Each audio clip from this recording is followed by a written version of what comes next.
శ్రీమాత్రే నమ. జయ గురు దత్తాత్రేయ నమ.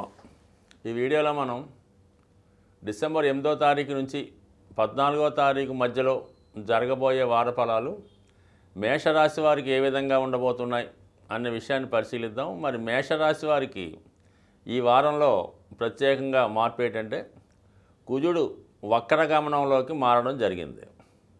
సో ఈ కారణం వల్ల ఈ మేషరాశి వారికి ఇప్పుడు గత కొంతకాలంగా మీరు ఏదన్నా ప్లేసు మారడానికి, ఊరు మారడానికి ప్రయత్నం చేస్తుంటే ఆ ప్రయత్నం తరచూ ఇబ్బంది పడుతుంటే మళ్ళీ ఇంకొకసారి ఈ సమయంలో ప్రయత్నించడం వల్ల గతంలో మీరు చేసినటువంటి ప్రయత్నాలు ఆగిపోయినవి తిరిగి ప్రారంభించడం వల్ల ఆ పనులు సక్సెస్ఫుల్గా పూర్తవడం జరుగుతూ ఉంటుంది. అది విదేశ ప్రయాణం కావచ్చు, స్థిరాస్తి అమ్మకం కావచ్చు, అలాగే ఏదన్నా మీరు ఒక గృహం నుంచి వేరే గృహానికి మారే ప్రయత్నం కూడా ఈ సమయంలో నెరవేరే అవకాశం ఉన్నది.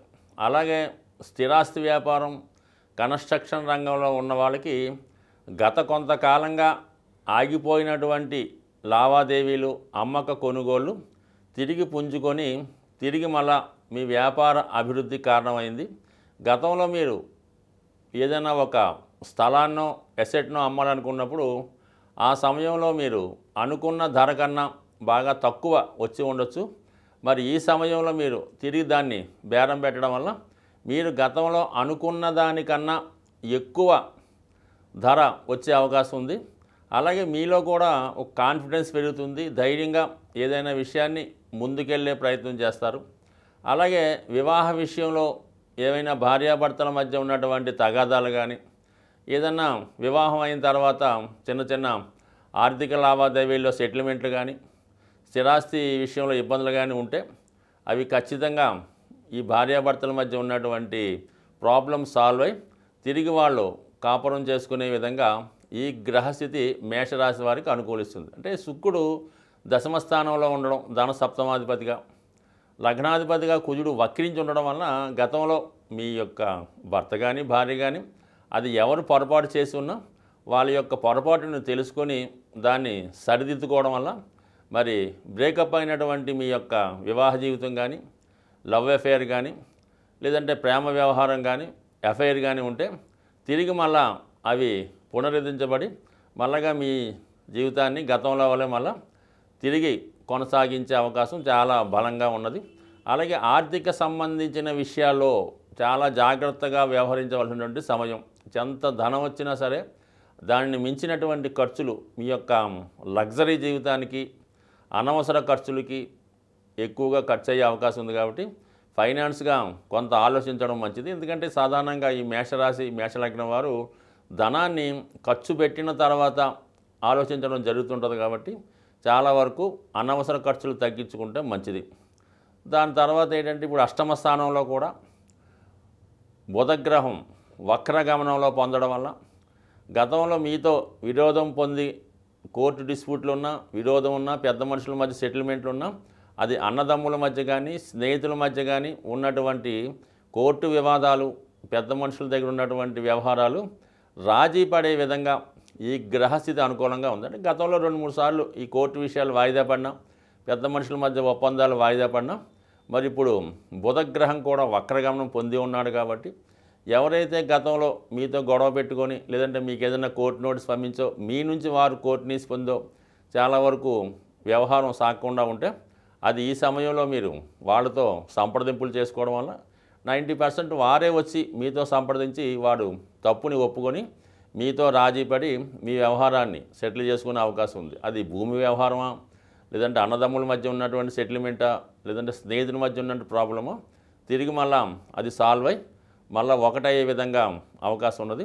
అయితే గతంలో మీ ఇద్దరి మధ్య గొడవలు పెట్టినటువంటి వ్యక్తులు ఈ సమయంలో వారు ఈ గొడవల నుంచి తప్పుకొని తిరిగి మళ్ళా మీ ఉభయుల్ని కలిపే విధంగా ఈ గ్రహస్థితి అనుకూలంగా ఉండడం జరిగింది.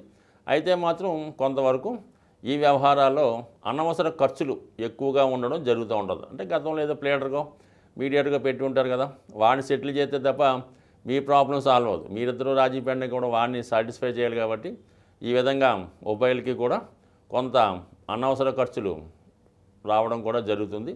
ఇవి కొంతవరకు తప్పనిసరి పరిస్థితి. ఇక ధనస్థానంలో కూడా గురుగ్రహ వక్రగమనం జాతకుడిని గతంలో మీరు ఏదైనా విదేశ ప్రయత్నం కానీ ఆర్థిక సహకారం కొరకు ఏదైనా బ్యాంకులు కానీ పెద్ద మనుషులు కానీ ఫైనాన్సర్ కానీ సంప్రదించి ఉంటే తిరిగి మళ్ళీ వాళ్ళతో వ్యవహారాన్ని మళ్ళా రీఓపెన్ చేయడం వల్ల మీ యొక్క అవసరానికి, అంటే అవసరం అంటే ఏదన్నా సొంత చిన్న చిన్న ఖర్చులు కాదు, పెద్ద మొత్తంలో భారీ మొత్తంలో మనీ కొరకు ఎవరైతే ఎదురు చూస్తున్నారో వారికి ఈ సమయంలో గతంలో మీకు ఇవ్వము, మీరు మా వద్దకు రావద్దు అన్న వాళ్ళే తిరిగి మీకు పిలిచి ఆ ధనాన్ని మీకు రుణంగా ఇచ్చే అవకాశం ఉంది. మరి ఈ గురుగ్రహ వక్రగమనం అలాగే షష్టాధిపతిగా రుణకారకుడైనటువంటి బుధుడు కూడా మరి ధనస్థానాన్ని చూడడం, ఇవన్నీ కూడా మీరు చేసే రుణ ప్రయత్నాలు 100% ఫలించే అవకాశం ఉంది. మొత్తం మీద ఈ మేషరాశి వారికి ఈ గురుగ్రహ వక్రగమనంతో మేషరాశి వారికి కుజగ్రహ వక్రగమనం ప్రారంభంతో ఒక్కసారి మీ జాతకం తిరగబడి మరి బాగా టాప్ రేంజ్లో ఉన్నవాళ్ళు మరి డౌన్లోకి రావచ్చు. అలాగే డౌన్ స్టేజ్లో నడుస్తున్న వారు ఒకేసారి అనూహ్యంగా టాప్ రేంజ్లో కూడా వెళ్ళే అవకాశం ఉంది. అది వారి వారి జాతకంలో మిగతా గ్రహస్థితి బట్టి ఆధారపడి ఉంటుంది. బట్ ఏదైనా మొత్తం మీద మేషరాశి మేషలగ్నం వారికి కొన్ని అనూహ్యమైనటువంటి మార్పులు వచ్చే అవకాశం ఉంది. ఈ వారం గ్రహస్థితి పరిశీలించినప్పుడు ఈ వార ప్రారంభంలోనే కుజగ్రహ వక్రగమనం అలాగే బుధ గురుగ్రహాలు అంటే 3 గ్రహాలు వక్రగమనంలో పొందడం వల్ల, అలాగే నిరంతరం వక్రగమనంలో ప్రయాణించే రాహుకేతువులు అంటే మొత్తం మనకి 9 గ్రహాల్లో 5 గ్రహాలు వక్రగమనంలో ప్రయాణించడం వల్ల జాతకుడు ఏ పని ప్రారంభించినా కూడా ఆ పని 1-2 సార్లు చేస్తే తప్ప పూర్తయ్యే అవకాశాలు చాలా తక్కువగా ఉంటాయి. కాబట్టి ఏదైనా నిరాశ చెందకుండా ప్రయత్నం చేయడం మంచిది. బుధుడు వక్రగమనం వల్ల విద్యార్థులు చదువుపైన దృష్టి కాకుండా ఇతర విషయాల మీద దృష్టి పెట్టకుండా చదువు మీద దృష్టి పెడితే మంచిది.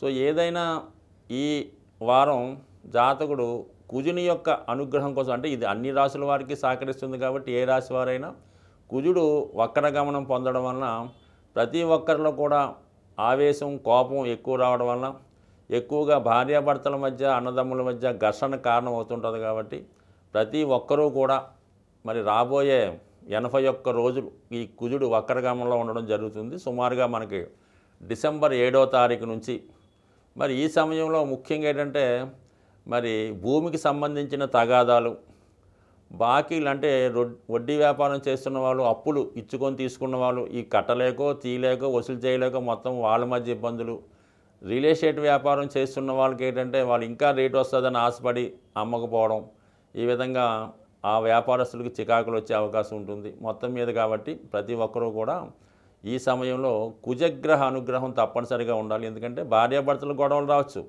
మరి సంతానం కలిగే విషయంలో ఇబ్బందులు రావచ్చు, అలాగే రుణదాతల ఒత్తిడి ఎక్కువ అవ్వచ్చు. ఈ కారణాల వల్ల ప్రతి ఒక్కరు కూడా వీలైతే మంగళవారం రోజు ఎవరి ఇష్టదైవం అనుకోవడం కన్నా మంగళవారం రోజు సుబ్రహ్మణ్య స్వామి లేదా ఆంజనేయ స్వామిని దర్శించుకోవడం వల్ల కుజుని యొక్క అనుగ్రహం మీకు సంపూర్ణంగా రావడం జరుగుతూ ఉంటుందన్నమాట. దానివల్ల ఏంటంటే మీరు ఈ కుజుడు ఎప్పుడైతే మీకు అనుగ్రహించాడో జాతకుడికి ధైర్యంతో సాహసంతో ముందుకు వెళ్తాడు. భూములు స్థిరాస్తి సంబంధించిన వ్యవహారాలు కలిసి వస్తాయి. అంటే జాతకుడికి ముందుగానే వాళ్ళకి ఏ పని కావాలన్నా ధైర్యంగా అడగగలడు, చేసేవాళ్ళు కూడా చేసే అవకాశం ఉంది. కాబట్టి సాధ్యమైనంత వరకు ప్రతి రాశివారు కూడా కుజుని యొక్క అనుగ్రహం కోసం సుబ్రహ్మణ్య స్వామి ఆంజనేయ స్వామిని ఆరాధించండి. మరి ఈ మధ్యకాలంలో విపరీతంగా మనకి తమిళనాడు ఉభయ ఆంధ్రప్రదేశ్లో ఏ పని జరగాలన్నా మరి కరుంగలి మాల అంటే ఇవి చాలా వరకు ఈ సిటీలో హైదరాబాదు లేదంటే తమిళనాడులో ఎక్కువ దొరుకుతాయి. కాబట్టి మరి వీలైన వాళ్ళు ఒరిజినల్గా అంటే పెద్ద ఖరీదు ఉండదు అది, మరి అక్కడ మనకి అది దొరికే చోట సుబ్రహ్మణ్య స్వామి టెంపుల్లో 800-1000 రూపాయలు అటు ఇటుగా అమ్ముతూ ఉంటారు. ఒక 1500 రూపాయలు పెట్టుకుంటే మంచి ఒరిజినల్ కరుంగని మాల ధరించడం వల్ల నేను చాలామందిని చూశాను. చాలామంది నేను ఇచ్చిన వాళ్ళు కూడా 1500 ఈ రోజుల్లో పెద్ద అమౌంట్ కాదు. అది ధరించడం వల్ల ముఖ్యంగా కుజుని యొక్క అనుగ్రహంతో రుణ సమస్యలు సాల్వ్ అవుతాయి. విజయ అవకాశాలు పెరుగుతాయి. భూములు వ్యవసాయం చేస్తున్న వాళ్ళకి అనుకూలంగా ఉంటుంది. కొంత ధైర్యం రావడం జరుగుతుంటుంది. అంటే ప్రయత్నం లేనిదే ఏ పని జరగదు. కేవలం ఉంగరం పెట్టుకున్నాం, కరుంగలీమాలు ధరించామన్నంత మాత్రాన వాళ్ళకేమి స్పెషల్గా వాళ్ళ మీద ఒక ముద్రైరు, వాళ్ళకి ప్రత్యేక అవకాశాలు అయితే ఏమీ రావు. అయితే మీరు చేస్తున్నటువంటి ప్రయత్నానికి మీరు 90% ప్రయత్నం చేస్తే 10% అన్నా ఈ అదృష్ట వస్తువులు లాంటి అంటే కరుంగలిమాల, స్ఫటికమాల, ఈ ఉంగరాలు కొంతవరకు మీకు 5% 10% సహకరిస్తాయి తప్ప అసలు ఏమీ ప్రయత్నం చేయకుండా మీరు కరుంగలి మాల కాదు కదా, డైమండ్ మాల వేసుకున్నా కూడా ఏ పని జరగదు. స్వస్తి.